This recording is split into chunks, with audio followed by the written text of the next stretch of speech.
Rafale விவகாரத்தில் உச்சநீதிமன்றத்தில் ராகுல் காந்தி வருத்தம் தெரிவித்திருக்கிறார். தேச பாதுகாவலன் திருடன் என உச்சநீதிமன்றம் கூறியதாக அவர் பொதுவெளியில் பேசியிருந்த நிலையில் அது குறித்து விளக்கம் அளிப்பதற்காக உச்சநீதிமன்றத்திற்கு வந்தபோது ராகுல் காந்தி வருத்தம் தெரிவித்திருக்கிறார். கூடுதல் விவரங்களோடு செய்தியாளர் சுசித்ரா இணைப்பில் இருக்கிறார். அவரிடம் பேசலாம். சுசித்ரா, தற்போது ரஃபேல் விவகாரத்தில் உச்சநீதிமன்றம் கூறியதாக சிலவற்றை பொதுவெளியில் பேசியதற்காக ராகுல் காந்தி வருத்தம் தெரிவித்திருக்கிறார். விவரங்கள் என்ன?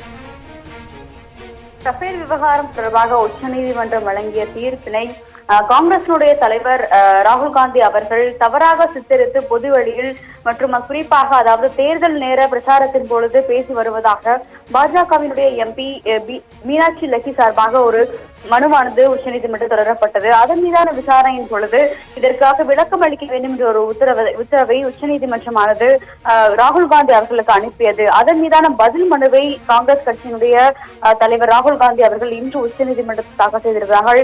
அந்த பதில் மனுவில் அதாவது உச்சநீதிமன்றத்துடைய தீர்ப்பு, அதாவது ரஃபேல் விவகாரத்தில் உச்சநீதிமன்றம் வழங்கிய தீர்ப்பின் தொடர்பாக தான் பேசிய கருத்துக்களுக்கு தான் வருத்தம் அளிப்பதாகவும் இது போன்ற சம்பவங்கள் இனிமேல் எதிர்காலத்தில் நடைபெறாது எனவும் மேலும் உச்சநீதிமன்றத்தினுடைய எந்த ஒரு தீர்ப்பையும் அதாவது தவறாக சித்தரித்து பேசும் என்ற எண்ணம் தனக்கு இல்லை என்ற ஒரு கருத்தையும் அவர்கள் அதில் முன்வைத்திருக்கிறார்கள்.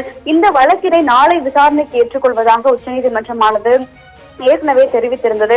அந்த சூழ்நிலையில் தான் தற்பொழுது காங்கிரசினுடைய தலைவர் ராகுல் காந்தி அவர்கள் சார்பாக இந்த தீர்ப்பானது, அதாவது இந்த மனுவானது தாக்கல் செய்யப்பட்டிருக்கிறது. குறிப்பாக திருடன், தேச பாதுகாவல் என்று உள்ளிட்ட கருத்துக்களை உச்சநீதிமன்றம் முன்வைக்காத பொழுது எவ்வாறு தவறான கருத்துக்களை ராகுல் காந்தி அவர்கள் குறிப்பாக ஒரு அரசியல் கட்சியுடைய தலைவர் பொதுவெளியில் முன்வைக்கலாம் என்ற ஒரு கேள்வியை உச்சநீதிமன்றத்தினுடைய தலைமை நீதிபதி ரஞ்சன் கோகோய் அவர்கள் கடந்த முறை எழுப்பியிருந்தார். அதன் அடிப்படையில் தான் தற்பொழுது ராகுல் காந்தி அவர்கள் தன்னுடைய பதில் மனுவினை உச்சநீதிமன்றத்தில் தாக்கல் செய்திருக்கிறார்கள். காயத்ரி.